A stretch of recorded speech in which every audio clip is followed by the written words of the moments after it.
go for it. The depth at running back. Where are things down with the three guys behind Hank? So I would say Saul's our 2, Jake's our 3, and then we've got Cornell and Deontay are 4. They're both traveling. And then it's a little bit of a funny game. Hank started it and went pretty strong. And then, offensively, we had the 2 drives and then a 3-play drive that, long touchdown run, and then a 2-minute drive. And then we're starting drives and either, turning it over, punting, going 3, 4, 5 and out, whatever it was.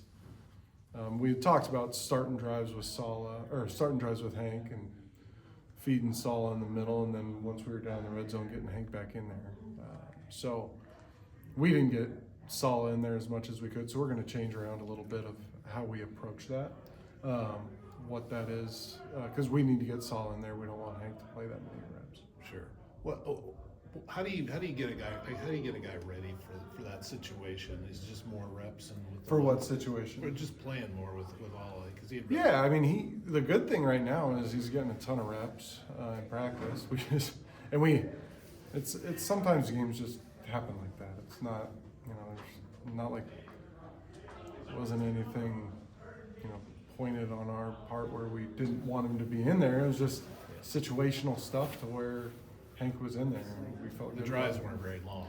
Well, no, when you're going 3 and out, or getting a first down, and then going 3 and out after 1 first down is not a very long drive. So we're going to change our approach to how we. So on a week where there isn't kind of a wonky game script, do you guys have like a number in your head of touches you want to get him? No, just want to get him touches. You guys seem to be a lot more comfortable playing in Corvallis than on the road this season. What do you think is the difference here made at Research Stadium?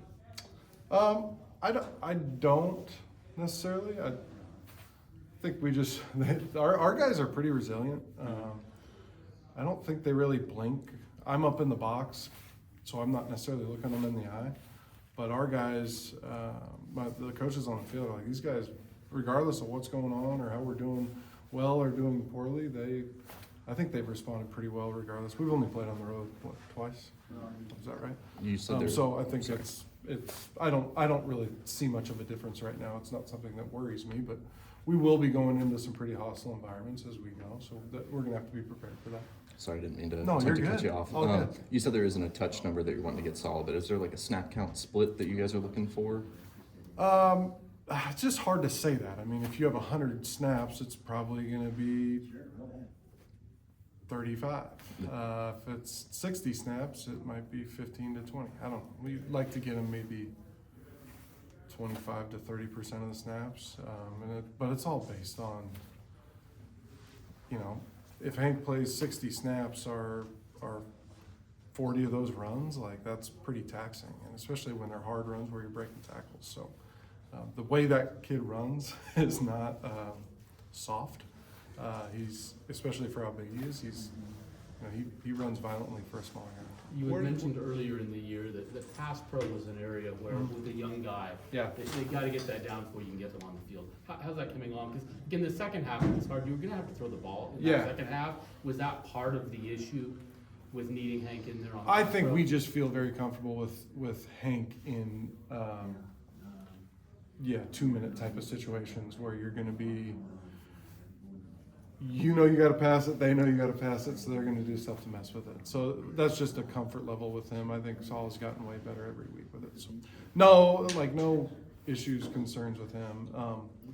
And trust me, it's something we've talked about, and if it happens again, I'm going to be in big trouble. So it'll get fixed. Where does Jake fit into the mix? We have a lot of confidence in Jake too. I think Jake does certain things really well that I think we want to get him in there. We had obviously a little bit of a package for him at Nevada that we only got to once on the first drive.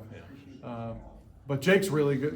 Jake, you feel a lot of confidence in the pass protection area with him too. So he's more of a package guy for us right now. Yeah. At center, you had Vincent. He played almost all the snaps and stuff. And it looked like the snaps were better, more on point this week. Was that what you noticed too, or I thought it from was a week good. ago? Something that could have been somewhat concerning with Bam kind of being dinged and last week. I thought they handled it really well. But, you know, that's just, sometimes that is more of a, hey, you're my fishing buddy, and we go fishing, and I know you and you know me, but I'm gonna go fishing with you, and you're a really good fisherman too, but I don't really know how you operate in the boat. And that's when you're not going with your normal center, there's a little bit of a growing pain, and say, hey, every drive we're getting snaps on the sideline before we go out.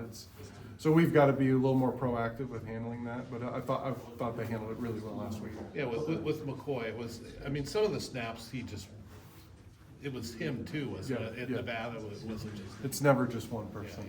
Yeah. You're coming off a pair of one-score losses. How do you think that factors into your mindset going into the next game? It doesn't.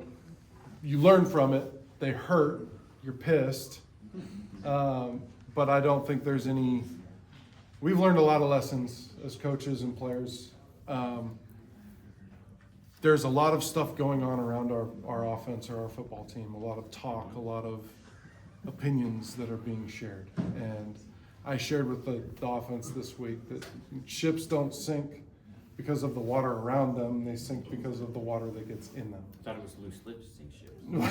Hey, you can see, maybe that's next week. But we got to keep the water out. And these guys, the way they practice, the way they come to meetings, I mean, I've got a high level of confidence in them. They handle all of it really, really well.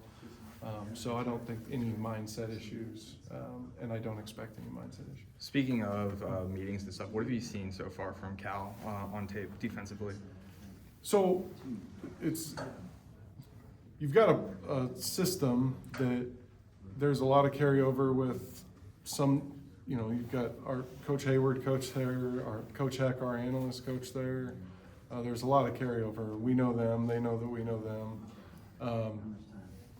They're good on defense. I think they've really gotten better at linebacker, and I think when you're good at linebacker, that helps your front, and when you're good at linebacker, that helps your back end. They're really good at corner. I think all their secondary players are good, but I think, to me, it really starts with the core of the defense. They're stout up front. They're hard to move. Got big, you know, a really big body at one end and a really fast body at the other end. I think they're a really good defense, very senior laden. And then the one guy who's not a senior is a really good young, I think he's a freshman All-American, Kedu Luave, number 0. So they're good. We're going to have to identify what they're doing, be really smart about how they choose to play us, and then get our guys in situations where they can win. One more thing on Alla. How is he decidedly different than Hank in terms of style, or are they similar? Yeah, I think, you know, we were pretty lucky in the sense that Hank and Jay were so similar. You don't want to have everybody be exactly the same. It was nice to have those two that were kind of the same.